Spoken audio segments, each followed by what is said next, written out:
Today is a big one, episode 100. For the past 100 episodes, we've explored the biggest breakthroughs in tech, AI, science, and innovation. And along the way, we've had some incredible guests, wild predictions, and game-changing discussions. So for this milestone episode, we're doing something a bit different. We're taking a look back at the best moments from these past 100 episodes, the insights that shaped the future, the conversations that made us think, and the breakthroughs that still have us all talking. Whether you've been with us from episode 1 or you're just joining in, this is the perfect time to revisit the stories that define the tech optimist. So, sit back and get ready for a trip down memory lane, and let's celebrate 100 episodes of optimism, innovation, and the future. We're going to take a pause here for a quick word from some sponsors and a reminder about today's disclosures. Hang tight.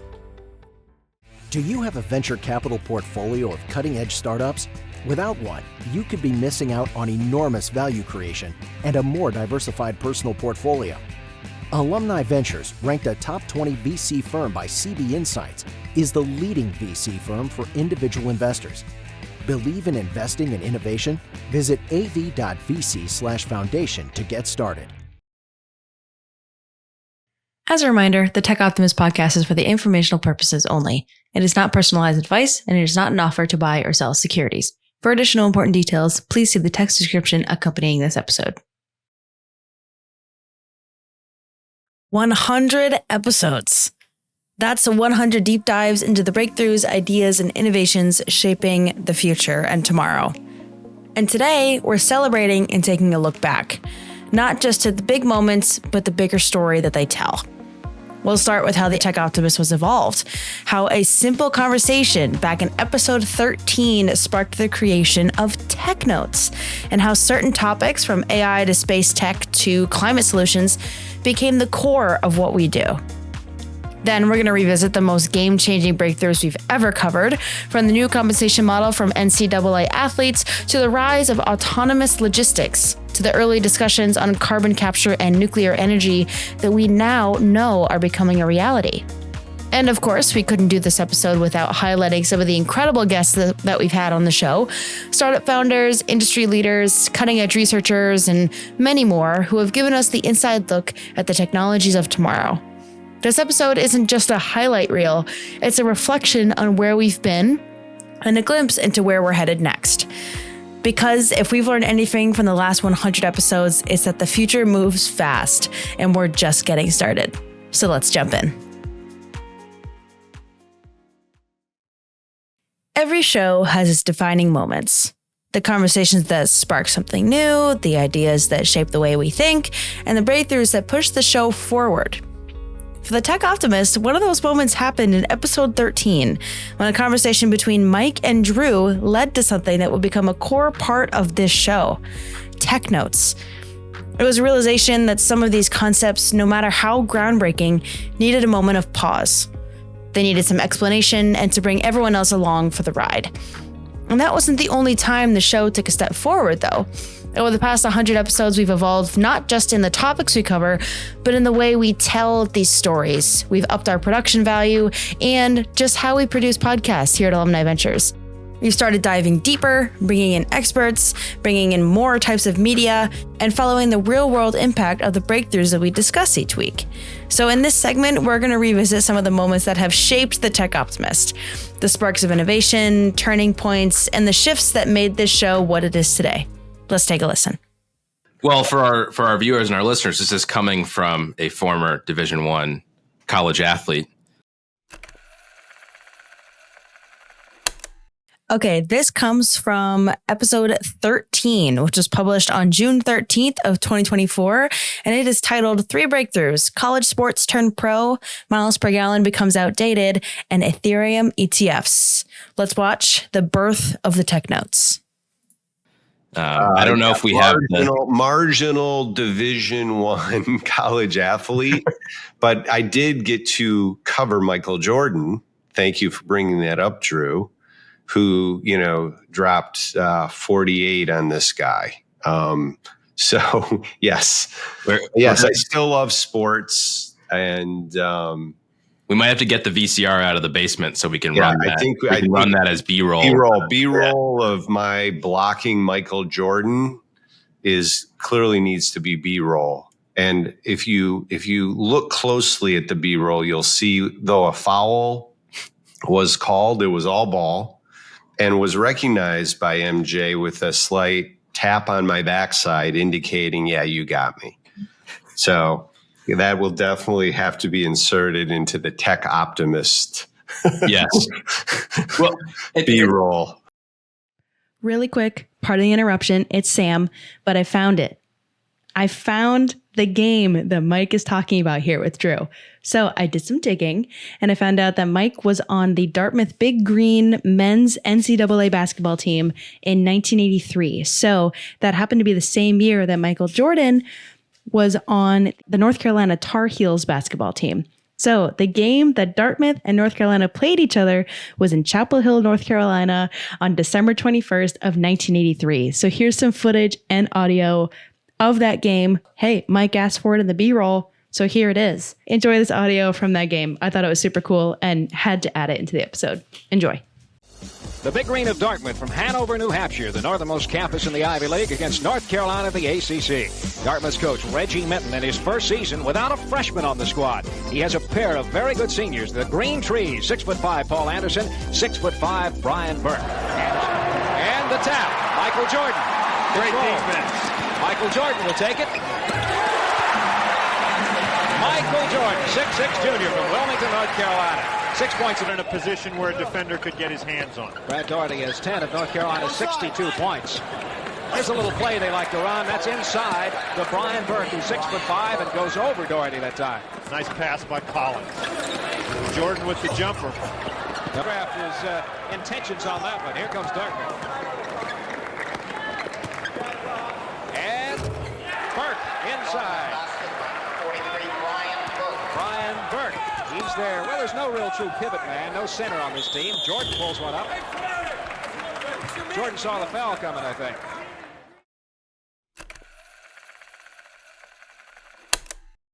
So after this, history kind of wrote itself. I took a gamble as the, producer for the show and was like, hey, I probably should really find this footage and see if I can put proof to Mike's words. And the fact that I did just happened to be, the stars aligned and everything from there. So it just turns out that, having a third person interject on some of the information that is being talked about in each episode is what the show needed to help, drive the narrative and keep the stories interesting throughout each episode. So after doing that first tech note, or that first sort of experiment, we just kept doing them and they seemed to click. So let's keep going.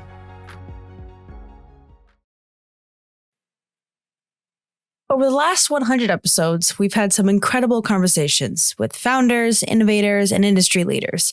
The people who aren't just talking about the future, but are literally building it. Some of these stories still stick with us today, not just because of the technology behind them, but because of the vision, persistence, and bold ideas that set them all apart. We've talked to startup founders who left massive companies to create something new, to the minds behind revolutionary AI breakthroughs, and to leaders tackling some of the biggest challenges in energy, space, and transportation. Some companies we covered were just getting started when we first spoke to them, and now they're shaping entire industries.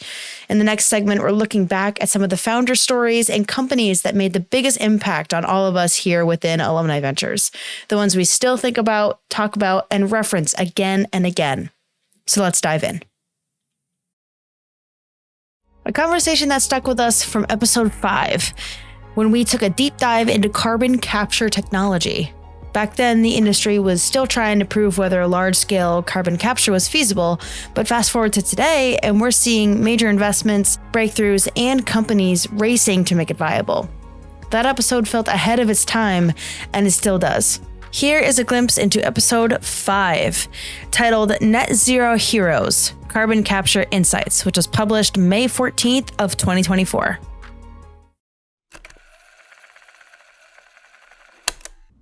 Tell the audience a little bit about your business and its kind of genesis story. We always love to hear on how these things get started. Yeah, this is a fun one. So, I wasn't there on day one. I joined a little bit later, but carbon capture came out of an incubator called Idea Lab. So Bill Gross is a prolific serial, actually parallel entrepreneur, Legend, yeah. 150 unique companies. But in the last part of his career, he's really shifted focus towards solving bigger problems around climate. And going back to Davos, I think it was 2018. He was coming back from Davos. He and Mark Benioff were sharing places, or they were in the same vicinity on the plane, and they were having a debate about what is the biggest, most existential problem that we need to be solving at this time. And it really became a debate around, is it really about the oceans, or is it really about the atmosphere? And I think Bill, he's a convincing guy. He won the day, and they agreed that, yeah, they really needed to be focused on really dealing with the amount of carbon that's in the atmosphere. And, at that time, there were already... They're somewhat related, too. there is an interface there, which is really important. Right? Yeah. But going back, to that, 2018, there were still at that point only a handful of direct air capture companies. I happened to have run one of them. I was the CEO of Carbon Engineering for a number of years up in Canada. So back then, they're really in sort of, I would say, DAC 1.0. A few companies, they were sponsored by billionaires like Bill Gates or Marie Edwards or the Bronfmans, but there was really no clarity about what a business would look like around direct air capture. But around 2018, and I think after the IPCC report came out and said there is no way to net zero except through DAC or through engineered carbon removal, and the size of that opportunity was defined, capital started to flow. And so, Bill and Mark each put some money in, like Bill does. He just puts a small team together and just starts to look for some white space. Like, what is missing in this industry that could be served by some new technology, a different way to think about the business? He did that for a couple of years. They raised $6 or $7 million in seed rounds. And I think in around mid 2021, it was apparent that the tailwinds for direct air capture and access to capital were there, and the technology platform that had been developed was coming together. For our audience, tell them a little bit about the state of technology and where are you in the kind of figuring it out. How do we make this work? How do we make this work at scale? What's the state of your company and the industry today? Okay. So, I mean, I would say that, there's lots of different ways you can think about carbon removal. You can think about sinking carbon into the atmosphere. You can think about soil amendments and biochar, and you can think about biological approaches for removal. Specifically, when you get into engineered solutions, that subset gets a lot smaller, and direct air capture kind of dominates the engineered carbon removal side of this. And the reason it's considered engineering is that you're using machines. It's really something that's it's something that's easy to measure and verify, and depending on where the CO2 is going, and typically you're talking about or putting it into geological formations, it's as well. So there's a lot of reasons why people really like engineered solutions. Direct air capture particularly is really talking about machines that are stripping CO2 out of the atmosphere. So tackling that 430 ppms, concentrating it and getting it out of the atmosphere and into somewhere permanent. And so I think that that's sort of the basic premise of what DAC or direct air capture is. Within that, there are a couple different approaches that have been deployed. And carbon engineering took a very process-heavy approach, so using liquid contactors and basically an acid-base reaction, reacting the CO2 in the atmosphere with potassium hydroxide, forming carbonates, and effectively, thinking about then the rest of the system is how do you get carbonates, to break down. They're very stable molecules and get pure CO2 for sequestration. That was sort of that approach, and it's a series of really kind of clever process steps, but doesn't really work at anything but very large scale. We're taking a different approach where we're focused on material science. So we're looking at solid sorbents, amines, MOFs, things like that, or hybrids of the two that have a really high affinity for CO2 that we can structure, basically put them into filters inside our machines, pass air over them, load them up, and then in a second step, heat them up, remove the CO2, and then repeat. And so that idea of a cyclic process has the benefits of really a much, much simpler process. And there's really only one piece of equipment. The challenges obviously are that, it has a different approach in terms of scale, but the big advantages around this is that we can think in very much a modular way about thinking about, a relatively modest building block that we can build lots of and deploy at scale. Yeah, it's like a data center. Yeah, right? yeah, exactly. That's a really good way to look at it. You can rack them up, right? Kind of thing. That's right. And as you're building out your capacity and better stuff is available, you put the better stuff in.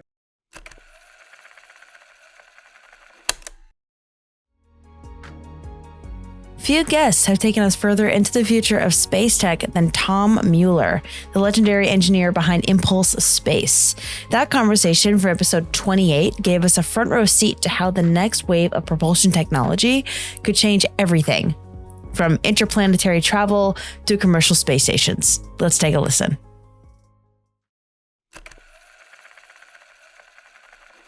I was working mostly on BFR, which became Starship, and which was fun. I originally sized that spaceship and convinced Elon and others to change it from hydrogen fuel to methane fuel.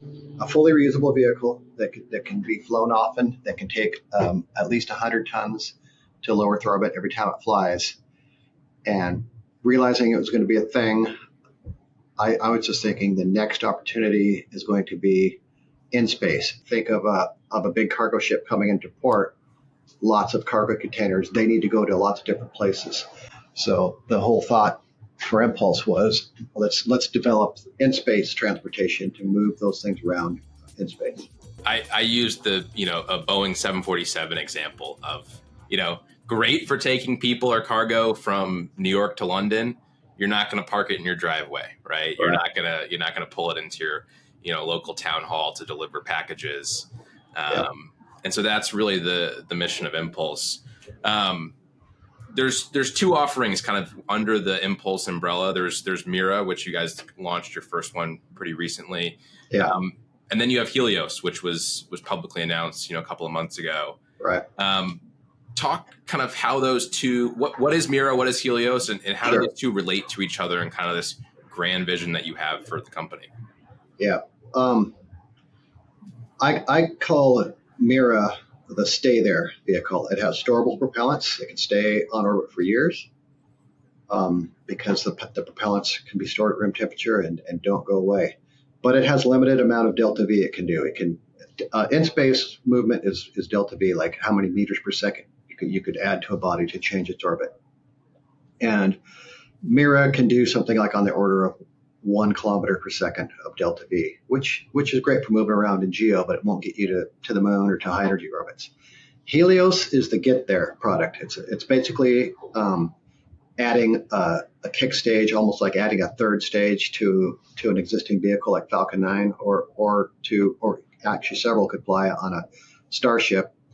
And it can do anywhere from 4 to 10 kilometers per second of delta V. So now you're talking about able to escape Earth gravity, able to go to high energy orbits, able to go to the moon, able to go to Mars, able to speed up getting to the outer planets. So it's definitely basically adding as much chemical energy impulse to a payload as possible. And just really about prime movement in space. And you can see there's 4 thrusters on each side. Those are little safe thrusters, and there's 4 more on that side, so 8 total. And that structure on the back there is the mount for the solar cells. And out on the corner of the solar cells, those valves there are basically our cold gas thrusters. So they use ethane gas to point it. So like to point the antennas at the ground and point the solar cells at the sun. And then when we want to do an orbit change, we point it in the right direction and burn, and burn the engines for a given amount of time and move in orbit. And when do you expect to launch this one? This one's going up in October of this year. Okay. Yeah. Wow. So it's getting ready here in the next month. It's going to go to system vibes. We send it out to a company and shake it to simulate launch, and then it's kind of like hands off after that. Okay. It's been And your tested. first one was November 2023 on a SpaceX rocket, correct? Yep. Did you want to have a full year almost in between, or have there been like delays? I think we wanted to go on 11, but for some reason we just ended up on 12. Okay. Yeah. Interesting. Yeah, no, it's fine. Very cool. We're mostly working on Helios this year. Yeah, anyway. right. Last year was all about Mira. This year is mostly about Helios. Okay. Yeah.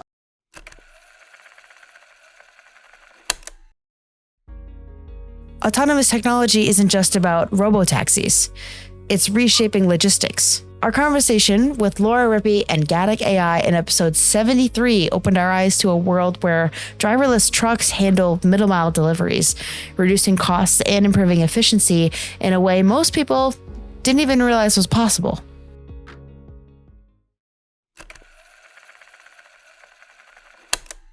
I'm here with Gautam Narang, who is the CEO of Gatik and someone I've known now for quite a few years. We've been working together and thrilled to share the story. So why don't we introduce the company to everyone? How do you position Gatik today and what you're accomplishing and the sort of the elevator pitch, if you will, for all of our listeners? For sure. Firstly, thank you so much for having me on. I'm super excited about the podcast today. And Gatik is an autonomous trucking company. We focus on B2B short-haul logistics segment. So we call this the middle mile segment of supply chain. At a very high level, think of us as filling the gap between long-haul trucking on one end, which is usually highway driving only, moving goods interstate. And the other end of the spectrum is last mile delivery. So between these two ends, there is a niche of a market that we call the middle mile that we as a company are now focused on.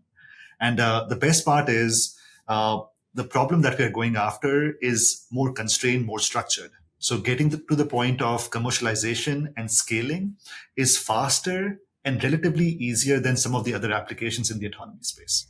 That is what I have always loved. Like, you are solving the meatiest part of the supply chain. This repeat routes with partners that are deep and want to stay with you and build those relationships over time. Maybe we can double click on some of those big partnerships, because you have been working with some very impressive brands for quite a long time. Yes. So today, Gatik works with about 10 Fortune 500 customers. These are customers across different verticals. So initially, we started out with a focus on retailers, grocers, then expanded that focus to e-commerce companies, logistics companies, and then more recently, distribution and CPG as well. And these are some of the largest brands in the world with very large fleets. And we are on a mission to help automate those fleets so that we can move goods more efficiently and safely between their businesses, which are typically distribution centers to other DCs or stores. That's right. You're not going to share any of those brands with us, are you? Well, the ones that are public is we have been working with Walmart since 2019. Kroger is another partner. Loblaw, which is Canada's largest retailer, has been a partner since 2020. And then recently, Pitney Bowes, Georgia Pacific, and a few others as well.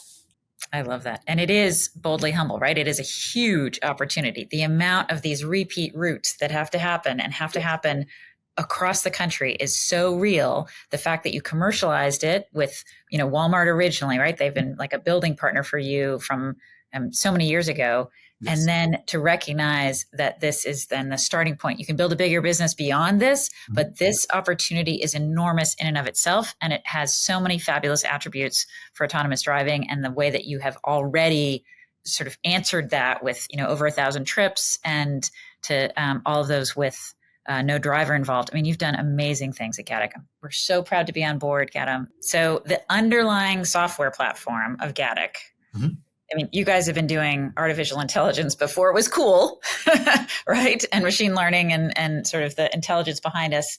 Can you unpack that a little bit? Like, give our listeners a sense of the software underneath the hood? For sure. So the reason we chose this use case or this market segment was we have the benefit of operating our trucks back and forth on known and repeatable routes. And at the heart of any autonomous driving technology is using AI and machine learning to basically get the vehicles to learn how to navigate urban scenarios or highway driving scenarios. So our technical stack is AI first, meaning all the decision making is happening in a learning fashion. But we also believe that it's important to have guardrails from a more traditional robotics approach as well. So at a very high level, think of our technical approach as hybrid in a way that it's AI first, but then we have safety redundancies or the guardrails from more traditional, more deterministic, classical robotics techniques. So we get the best of both worlds where the decisions are not pre-programmed, We don't use a rule-based technique. Rather, we use an AI-first learning-based technique with the right guardrails so that, our trucks are always following the traffic rules.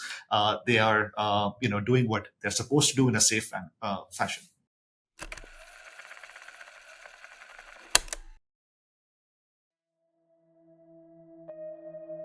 Some breakthroughs aren't just exciting in the moment. They stick with us because we know they're going to change everything. Over the past 100 episodes, we've covered technologies that felt ahead of their time, and now we're starting to see them play out in real time. From small modular reactors revolutionizing nuclear technology to AI-driven discoveries in medicine, these aren't just ideas. They're shaping the next decade of research. Some of these breakthroughs seemed experimental when we first discussed them, but now they're becoming mainstream, funded, and they're scaling fast. In the next segment, we're going to be looking back at the breakthroughs that are still on our minds, the ones that haven't just stayed relevant, but are gaining momentum every day. Let's dive in.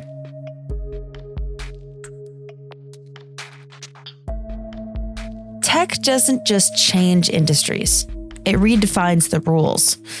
One of the most fascinating shifts we covered was the new compensation model for NCAA athletes. This wasn't just a breakthrough in sports, it was a complete shift in how young athletes could monetize their talent and how it sparked one of the most thought-provoking discussions we've had. This was from when Drew Wanzelak was Mike's partner in this set of breakthroughs. Let's take a listen.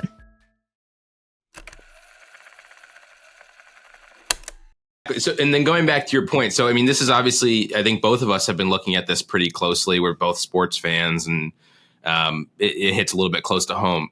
Can you touch more maybe on what this settlement was? Because it was felt like a pretty seminal moment, either the start or, towards the end of kind of how this landscape is changing. What actually happened here? Yeah, I mean, basically they got sued. And instead of going to court where it may have been completely set aside, there had been some signaling from the Supreme Court, actually, that what the NCAA was doing with individuals looked a lot like antitrust and a bunch of other things that kind of our system doesn't allow. And, just historically, for a lot of, reasons, let's treat... We all love college football, so let's keep that. Or, we all love baseball, so let's let them create a monopoly. That has happened in our American society from time to time. But, this was a case where, we were starting to see some lawsuits happening and some settlements, and the NCAA just trying to kind of preserve as much of it as they can, as long as they can. And this was just another case of, a settlement that is staying in front of it. But with every settlement, we move closer to a marketplace where individuals are free to be paid for their services. And, this patina that, Big Five college football isn't a business was frankly a joke. And, preserving it under this, patina of, student athletes. So, yeah, another settlement and another move toward, that this is the portal, athletes moving around. Every year is kind of a new recruiting game. More and more direct payment for athletes directly to play at a college or university. I'm not saying even I like it or personally, or that it's not going to be problematic for the way things have been done historically.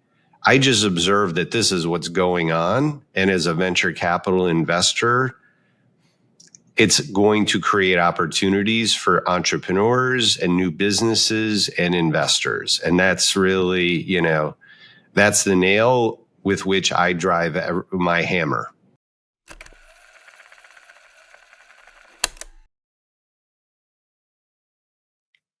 So this is really fascinating. With this breakthrough from last year, we have an update. So When we witness this seismic shift in college athletics, the NCAA's adoption of name, image, and likeness, or NIL, policies that allowed student athletes to profit from their personal brands. This move not only redefined amateurism, but also opened the floodgates to a new era of college sports. So let's dive into what this change has made within that landscape. So in the 2023 to 2024 academic year, NIL deals collectively amounted to about $1.2 billion. Projections indicate that this figure could reach $1.6 billion for the 2024 and 2025 season, and potentially surpass $2.5 billion by this athletic season, 2025 to 2026, especially with the anticipated implementation of revenue sharing models. And several student athletes have secured substantial agreements. For instance, University of Connecticut basketball star Paige Bueckers launched the Paige Bueckers GT Hustle 3, becoming the first college athlete to have a Nike Player Edition shoe. And her endorsement profile also includes major brands like Gatorade and Nike. So universities are also adopting this, like ASU received a high six-figure donation from NBA star and alumni James Harden to its Sun Angel Collective, an initiative designed to support NIL opportunities for student athletes. And despite the lucrative deals making headlines, a significant portion of NIL agreements are modest. Recent data reveals that over half of these deals are only valued at $100 or less, highlighting a sort of disparity between high-profile athletes and their peers. In August of last year, the NCAA implemented new rules to enhance transparency in these deals. Student athletes are now required to disclose any NIL agreements exceeding $600 within 30 days of signing. This measure aims to protect athletes by promoting the sharing and centralization of information related to NIL deals, ensuring fair practices and informed decision-making. So as the NIL landscape continues to evolve with ongoing discussions about revenue sharing models and the potential for federal regulations to standardize practices across states, as we move forward, the balance between maintaining the integrity of college athletics and embracing the commercial opportunities for these athletes remains a focal point of debate. This past year was undeniably transforming the collegiate athletic experience, empowering student athletes, and reshaping the future of college sports today.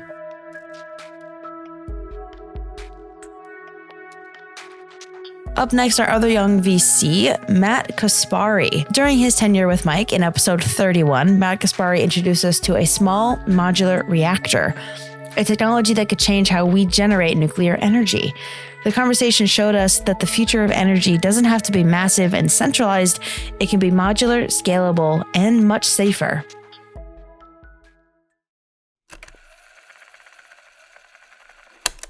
Mine today is really about some of the advancements going on with what are called SMRs, which are small modular reactors. And we have been following a few of our a few of these companies that are doing really interesting work in the space, and we just think it's super exciting. And I think there's a couple of kind of key things to keep in mind, which is this technology, which is you think of the big nuclear power plants you drive by, that is 50, 60-year-old technology. The ability now to do smaller, modern designs, and some of the things going on in kind of trying to make the equivalent of a gigafactory when it comes to these SMRs, I think is a really exciting thing. And this is something Elon Musk did with battery technology, viewing it as like, hey, if we're going to make, a shitload of electronic vehicles, that's going to mean a lot of batteries, and we need to create a modular system that is super flexible, that we can mass produce. I think that is the future, right? In these kind of SMRs where you can, in a central location, make modules, ship them, bolt one on, again, the size of a shipping container, put it on the back of a data center, have it powered a medium-sized city with 3 of these things. I think that highly scalable, highly redundant. Obviously, when you put something on an assembly line, make it modular, you get huge cost benefits, safety benefits. It's, this bespoke, huge, centralized 1970s approach is not where this industry is anymore. Yeah. And if you look at the cost overruns and just it's overall, just crazy. I just think this will be much more capital efficient. For the world. And this is going to be a global race. I mean, we can talk about, the international race to manufacture chips or AI. The countries, the communities that figure out how to put together SMRs and the energy that they can produce, which is orders of magnitude, not a little bit, orders of magnitude more powerful than carbon fuels. So it's a big deal. There's some really promising stuff.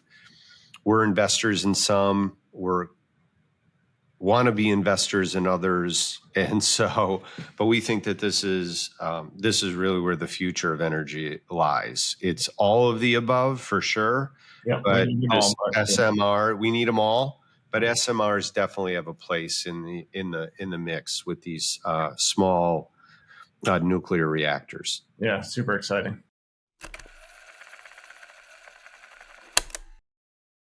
Okay, turns out we have an update for this one as well.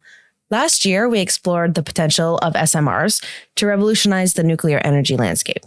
And since then, significant strides have been made, bringing us closer to a future where SMRs play a pivotal role in our energy infrastructure. Let's dive into some of those right now. In the US, in Michigan, Holtec International has partnered with Hyundai Engineering and Construction to build 2 SMRs at the Palisades nuclear plant site, aiming to rejuvenate the U.S. nuclear sector and meet rising electricity demands. And Last Energy, a nuclear technology startup, plans to construct 30 micronuclear reactors in Haskell County, Texas, targeting the substantial energy needs of data centers. And this initiative sort of underscores the adaptability of SMRs to provide scalable and reliable power solutions. And in the UK government is advancing its competition to develop SMRs with companies like Rolls-Royce, Westinghouse, Holtec Britain, and the GE Hitachi Nuclear Energy Alliance in the final round. A decision is anticipated by spring, potentially unlocking government contracts that are worth billions. Siemens Energy has also agreed to supply equipment for Rolls-Royce's future SMRs, including steam turbines and generators, and this collab aims to streamline the deployment of modular nuclear power plants, making them more efficient and even more cost-effective. And at Valor Atomics, led by Isaiah Taylor, has secured $21 million in funding to develop these SMRs. The company plans to establish giga sites housing multiple SMRs to supply substantial energy directly to high-demand clients, such as data centers and industrial facilities. And Penn State is set to establish a nuclear research facility featuring the eVinci microreactor developed by Westinghouse.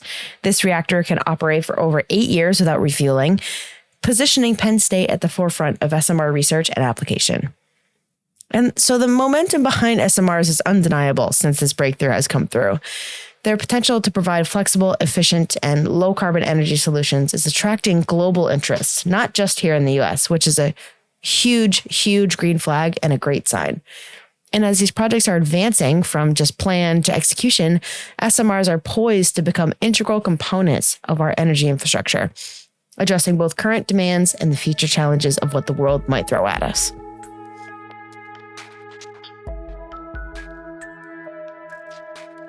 Next, we're going to dive into Mike Perry's set of episodes with Mike Collins, and we're going to hop into episode 45. When Mike Perry blew our minds with the potential of sodium-based batteries. With cheaper materials and a more stable supply chain, this could be the key to breaking lithium's stranglehold on battery tech.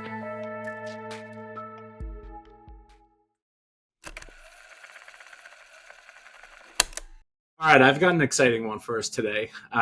One that could really change the future of energy storage.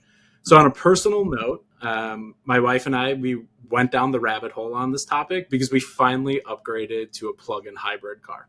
Yep. So this breakthrough really caught my attention. Welcome to the club. We're here and we're loving it so far. It's been a very nice welcome to upgrade. So this is really about just reimagining a world in which batteries are not only more affordable, better for the environment, but also way more efficient. And I think the future is closer than we think. There is some groundbreaking collaboration between researchers at University of Chicago, so shout out my alma mater there, and UC San Diego. And they've been focused on researching and developing a new sodium-based battery that could be a total game changer for how we store and use energy. So for those out there that this might be new, like, why is this a big deal? So unlike lithium-ion batteries, which we currently rely on, they use materials that are super expensive, scarce. Rare. With sodium-based battery, it uses sodium, super abundant, much cheaper, and it's just a much more sustainable option, especially for large-scale energy storage. You have renewable energy grids. We invest a lot in that. Obviously, electric vehicles. So they really leaned into this and they said, okay, we have to think about how to tackle challenges that have held back sodium batteries in the past, because it's not a novel idea for them to innovate here. And what they did is they started to design a new anode material that's optimized for this electrolyte. And in the early indications, it's resulting in a battery that performs on par with or even better than traditional lithium-ion batteries. Plus, it works really efficiently at room temperature, which is a huge step forward. I think that was part of the big issue. So, what does this mean? How does it look at manufacturability? Because obviously that's, you got to make this stuff at huge scale, right? Yep. So that's it. I mean, this is where it's like, so what does this mean for the future? It's got to get off the bench of research. Yeah. So if sodium based batteries can truly be scaled up and brought to market, it's going to dramatically reimagine, how we operate with this stuff today. It's going to reduce definitely dependence on lithium. It's going to significantly lower costs, and it's finally going to make renewable energy more practical and widespread. Yep. And I think about that, just in my one use case, right? Electric vehicles, way more affordable, much more accessible, and just it eliminates okay, how do I have to think about this on a daily basis? Yep. So it was a cool one, super timely for us, and it's always great to see some innovation out of USC.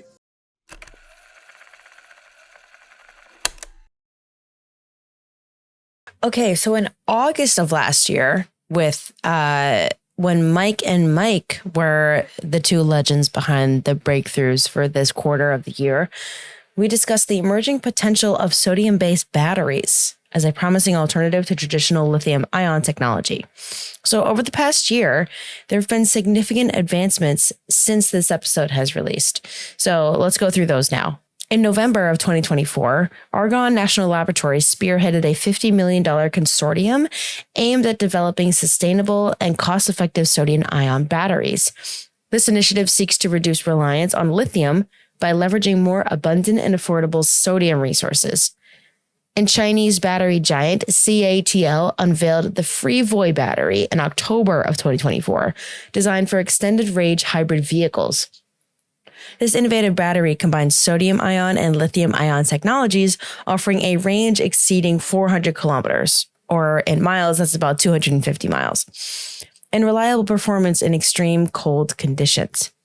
And researchers have also developed sodium vanadium phosphate, a novel cathode material that delivers higher voltage and greater energy capacity than previous sodium-based materials. This breakthrough enhances the efficiency and affordability of sodium-ion batteries, making them a very viable alternative to their counterparts. Natron Energy became the first U.S. company to commercial production of sodium-ion batteries. Utilizing Prussian blue analogs for both cathode and anode materials, Natron's batteries are particularly suited for data centers and industrial applications, offering rapid charging and a long cycle life. And in November of last year, CATL announced its second generation sodium ion battery, expected to be released this year in 2025 and reach mass market by 2027.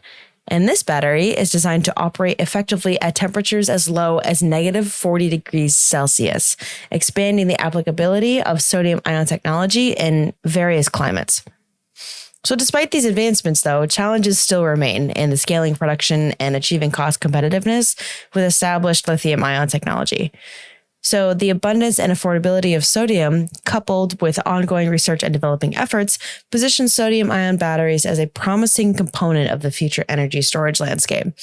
And as we continue to monitor these developments, it's evident that sodium-based batteries are transitioning from experimental concepts to practical solutions, offering a sustainable and cost-effective alternative in the evolving energy storage market.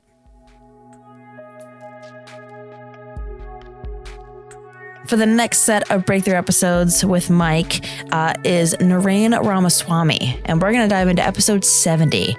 One of the biggest AI-driven breakthroughs we've ever covered came from this episode, when Narain walked us through AlphaFold. It's a tool that's changing how we understand proteins and how we develop medicine.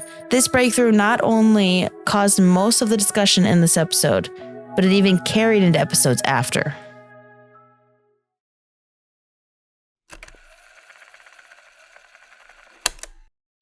I think I'll start with just the field of biology, AlphaFold, and the recent Nobel Prizes that AI has seemed to sort of pervaded. And just to give the audience a little bit of background on AlphaFold, this is an AI algorithm that was developed by Google DeepMind, the research division of Google, and their work recently contributed. The research contributed to work that led to a Nobel Prize for understanding protein folding structures. And what's really cool about this is that AlphaFold, the algorithm, it can accurately predict protein folding, which is a major breakthrough only because scientists had to basically laboriously do trial and error to find the way proteins actually fold and what their structure is. And just for a little bit of context, proteins are produced by a series of molecular beads from amino acids. We might have learned this in high school biology. And these proteins, they fold into a mechanical shape, right? And that is crucial for how they function. So what this breakthrough has actually enabled is helping us understand how proteins actually function. It's the science of the human body is we biology. work as human beings, right? As machines Exactly. It's critical. ourselves. This is, if you really shrink everything up, like how do things work? It is really, this is at the core of how things work. And if you're going to have a drug that solves a problem or how things go wrong, this is really the tinker toys that are involved. So Exactly. it's keeping us alive. It's making us sick. There are drugs that make us healthy. This is a huge piece, roadmap in understanding it. And again, it was awarded the Nobel Prize. It was, people get that it is a huge deal in life sciences. Yeah, and this is really, I mean, it's just one of the, we're still in the very early innings of AI being applied to biology. And what's really inspiring about this work is that it proves that AI is so good at pattern matching. When you think about ChatGPT and text, you give ChatGPT just a corpus of text data from the internet, and it can predict the next word really well. In this situation, scientists over years have been collecting characteristics and data about proteins in a database. AlphaFold came in and was like, all right, let's ingest this data and try to predict how the next protein is going to fold. And suddenly it's doing that much better and much quicker in a matter of minutes, what scientists would have taken months or years to figure out. And suddenly it's an order of magnitude faster and more efficient. And to your point, we can understand the human body in a way that just wasn't possible before. And that's the first step to developing therapies. Yeah. And again, I think that underlying point, Narain, I just want to emphasize, which is the world moving from these deterministic plans and rules and software to one that is much more around pattern recognition. And so the analogy that I think is easier for a lot of people to understand in this regard is self-driving cars. So if you have to write software that says, if this, then that, the complexity of that system to drive a car is really, really, really tough. If, on the other hand, you just upload into a neural network learning system just tons of information, video, how the steering wheel moved, all of that stuff, you aren't writing rules. You are just creating a garden that allows the AI to learn, observe, create patterns, test things. And I think this is a fundamental change of the way things are happening and work is being done. And here is another example of really making something, using new tools to make understanding of the human body, biochemistry, et cetera, much more of an engineering problem. So we can load all this stuff in. We know enough to know what we'd like to have happen. But now we're creating kind of a model of a human being.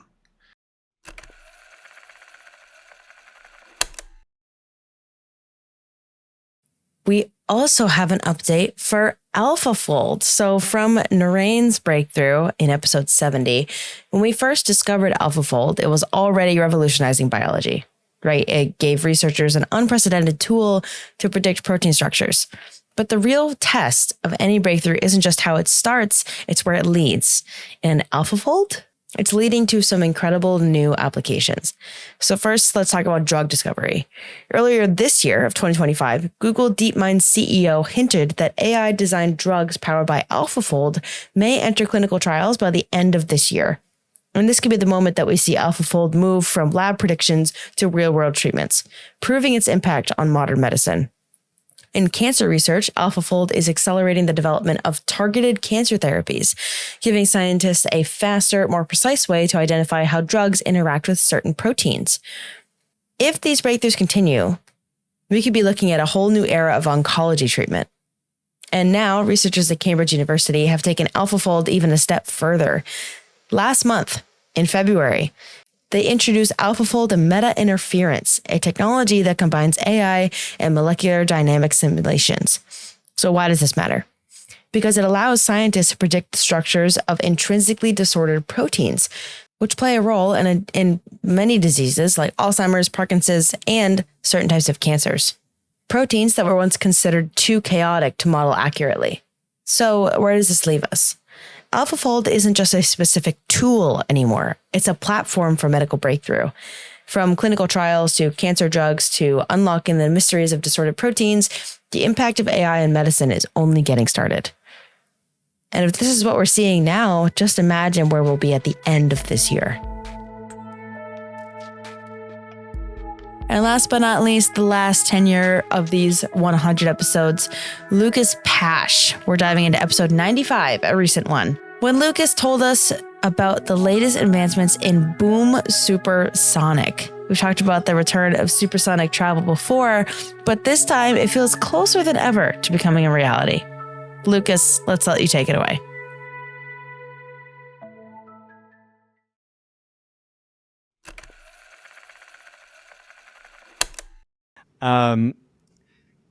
All right, so let's talk about boom supersonic. Last week, history kind of repeated itself. In the same Mojave Desert where Chuck Yeager first shattered the sound barrier in the 1940s, boom supersonic's aircraft achieved its own milestone. It's the first independently developed jet to break the sound barrier, reaching Mach 1.1, or about 750 miles per hour at over 35,000 feet. And kind of marks this new era of aviation. This is all about bringing supersonic travel back after more than a couple of decades since the Concorde's retirement, which was retired for a host of reasons that we could circle back to, fuel inefficiency, safety issues, things like that. But Boom's ultimate goal here is the Overture aircraft. That's a commercial jet designed to fly at Mach 1.7. It will cut transatlantic flight times in half. Major airlines like American, United, Japan Airlines have already lined up with 130 orders or pre-orders, signaling real demand for, faster than sound passenger travel. I mean, this is a couple of things here, right? Which is echoing Chuck Yeager, right? That, this reminds me a little bit of, space, right? We made tremendous progress in space exploration with Sputnik and, the landing of man on the moon. And then, frankly, it was a lot of sideways activity for a long, long time. And, recently, the last 5 years, we've seen a rebirth with the private sector getting involved and tremendous entrepreneurship and innovation. And we're back in the game. And you think about airline travel, it's one of those things where, you go back in time 40 years and you look at what people could do with computer technology. And it's like, you would have recognized it. It's magic. Let's talk a little bit about that magic. When was the last time you imagined cutting your flight time in half? For Boom Supersonic, that vision is close to reality. Founded in 2014 by Blake Skoll, Boom is on a mission to make faster, more affordable, and sustainable air travel accessible to the world. This month, Boom's XB-1 demonstrator, also known as Baby Boom, achieved a historic milestone by breaking the sound barrier for the first time. This test flight is a key step forward in the company's ultimate goal, launching its flagship project, the Overture, a Mach 1.7 supersonic airliner that can carry 65 to 88 passengers. With orders already placed by United Airlines and American Airlines, Boom aims to test flights in 2026, with commercial flights taking off in 2030. So Boom isn't stopping at speed, they're also committed to sustainability.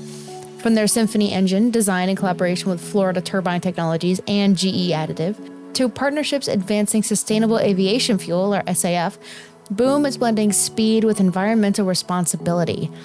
And the ambition doesn't just stop there. Boom is contributing to a NASA-led study on concept designs for a Mach 4 airliner, exploring the next frontier of aviation. With over 150 full-time employees, $600 million in funding, and manufacturing in Greensboro, North Carolina, Boom Supersonic is shaping a new era of air travel. High-speed, sustainable, and game-changing. Boom is redefining the skies.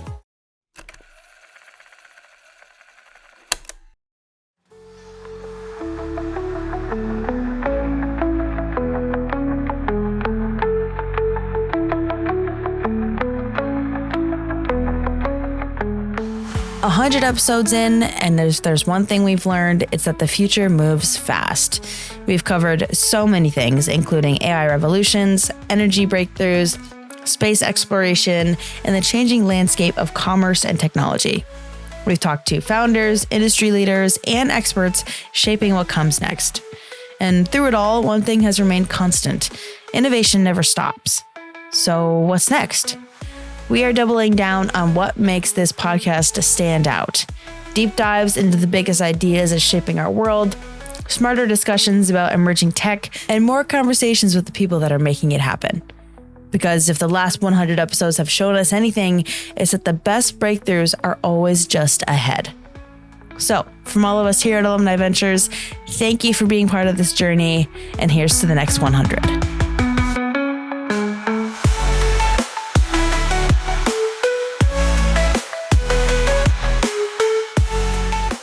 Thanks again for tuning into the Tech Optimist. If you enjoyed this episode, we'd really appreciate it if you'd give us a rating on whichever podcast app you're using, and remember to subscribe to keep up with each episode.